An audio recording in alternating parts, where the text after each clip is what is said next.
How's it going, guys? Coffee here. Today I wanted to go over my first look at the Spiritborn class in the new Diablo 4 expansion, and the build that I've been playing and what I've been finding some success with for those that are either just picking it up or looking to just pick it up. For me, I've been mainly running a poison build here. Let's go ahead and lower this music setting here.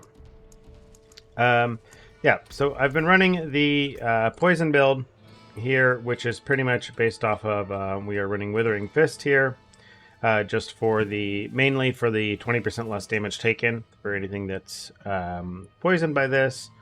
You do get some nice extra vigor when there's like lots of packs around as well. And then we are running with Stinger. Running this early on was actually kind of big for sustain for me, just because when it's striking vulnerable enemies, you are getting healed off of it. And then you have various sources of vuln that you are getting. Early on, I was running this with Soar here in order to make things vuln for 5 seconds. And then we have swapped that over to Concussive Stomp for now. But because we are getting vuln from Variana, but early on, you want to run Soar instead of the Concussive Stomp, or instead of the Scourge, rather. Either one. It kind of comes down to personal preference, but I've found them to be quite nice. We also have this extra healing here from Nourishment, and then we have some extra damage that you are getting from crowd-controlled enemies here, and then extra damage against healthy enemies. And then we are, this one also as well, whenever you heal, your poison damage is increased by 9%, or by, 9% multiplier even. When you do this, the core of the build kind of really comes down to a synergy here between Touch of Death, with this nice big damage burst here, along with the Devourer for your ultimate.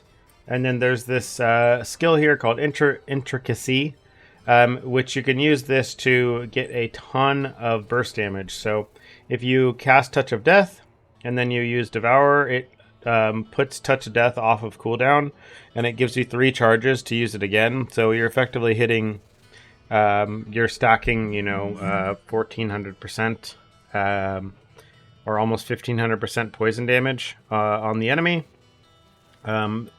Basically instantly all at once, because of Intricacy here. So we're going into that. And then the last thing here is Noxious Resonance.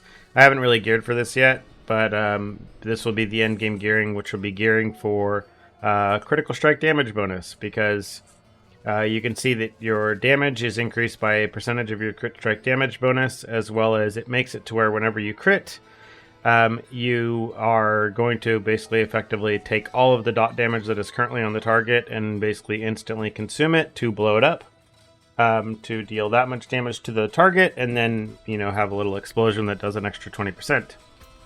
For the codexes that I am wearing for that, this also is the same one, where I've been running this with an explosion here for damage over time, which really helps with clear, because basically as soon as one target kind of dies, it kind of like chains out and it kind of explodes and clears.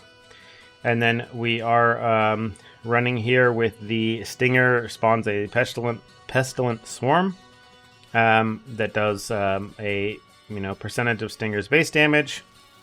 And then as you see these pestilent swarms that keep spawning around me, they're kind of like a spectral helix type thing if you're coming from PoE.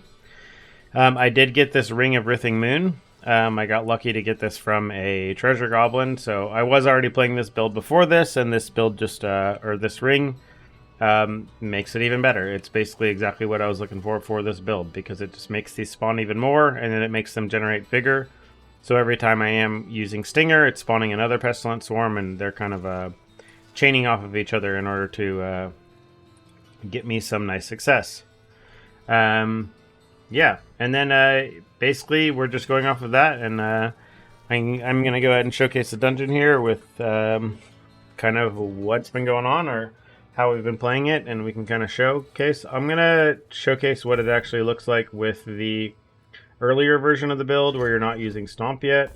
So I'm going to just go ahead and move the points back over here. Just for, you do get the extra Unstoppable off of this, as well as extra Vuln.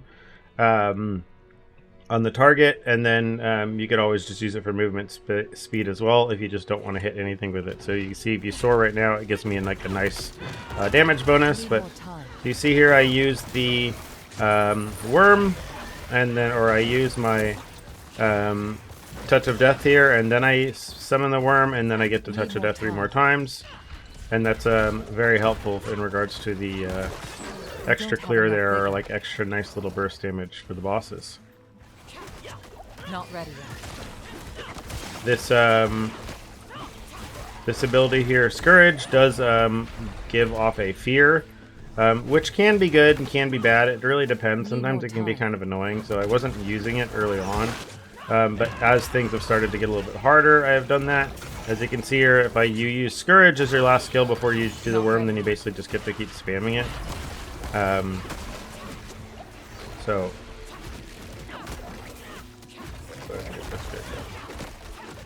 not ready yet.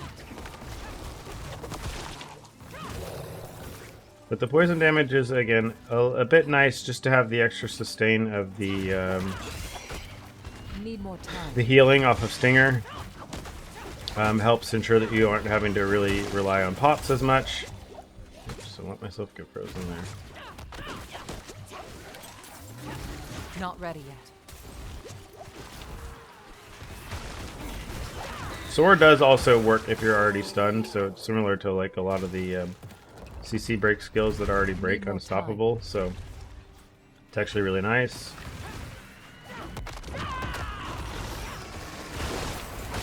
And then the worm also executes anything that has enough poison damage that's more than the life that's on the target. It will just make them instantly explode. So it's you know, it all kind of synergizes together for some really nice clear. The Stinger will get better over time as well as you get more vuln sources, just for the sustain and the healing on it. So I'm really looking forward to kind of how that is once things get a little further on in the league here. Or as I continue to level up the character, rather.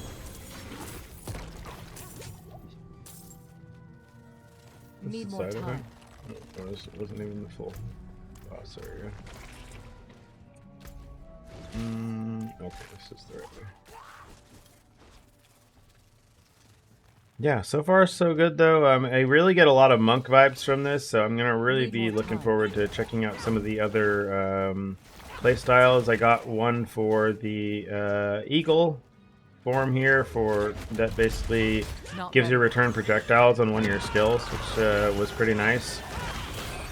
So I'm looking forward to giving that one a shot at some point as well. Need more time. The poison one has just been the one that I've been having the most success with. That's been the nicest, I feel. Not ready yet. So that's kind of what I've been sticking with, because it's been doing me well, and I haven't been dying with it. So I've been enjoying that, because before, like when I first started, I think I was having some issues dying maybe at like level 1 or level 2, because I was trying to do the league content, which seemed a little overtuned for like level 2 characters, right? But outside of that, I've been having no issues with the class, so it's been a good experience overall. These pestilent swarms like start to spawn like crazy. It seems like they spawn every time I kill something as well. So as I start to get these chains, you start seeing this like chain explosion of all these things swirling around me, which is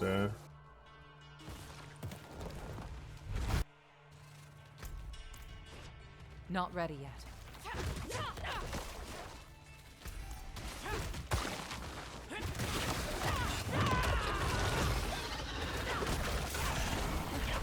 Not ready yet.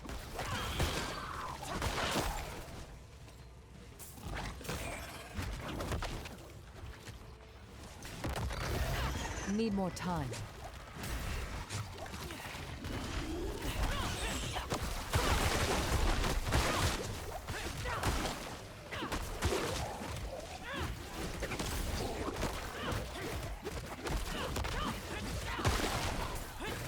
Not ready yet.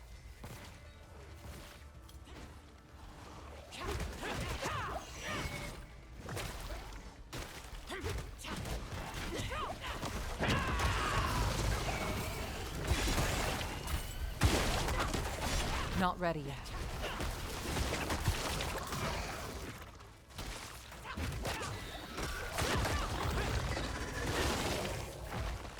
Not ready yet.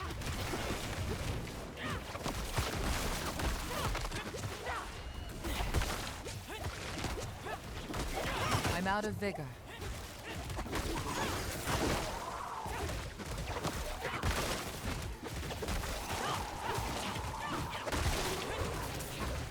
Need more time.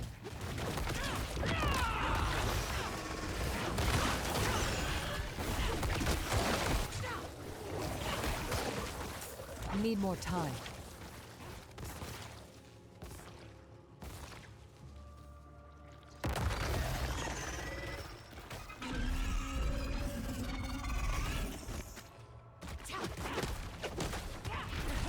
Not ready yet.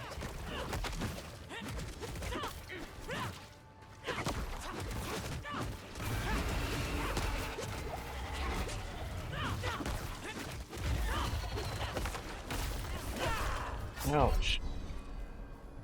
Dumb. I wasn't expecting that. I can't use that.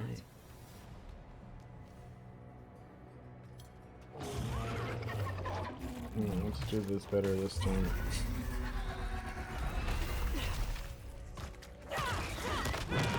Not ready yet.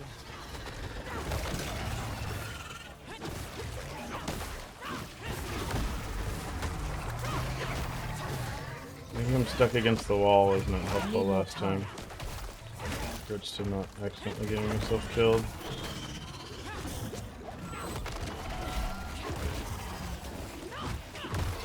Not ready yet.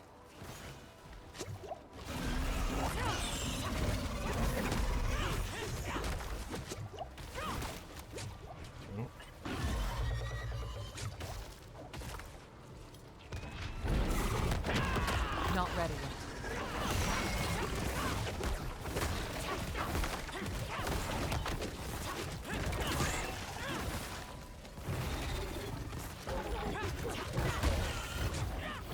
Not ready yet. Careful standing on these. I feel like this is a bit of a step up from some of the dungeon bosses we were seeing in Not ready some of yet. the other things before. Man, these are really annoying orbs over here. Not ready yet.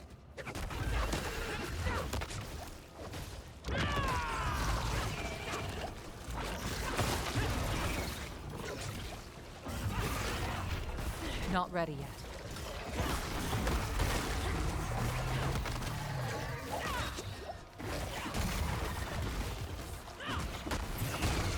Not ready yet. Be careful with these.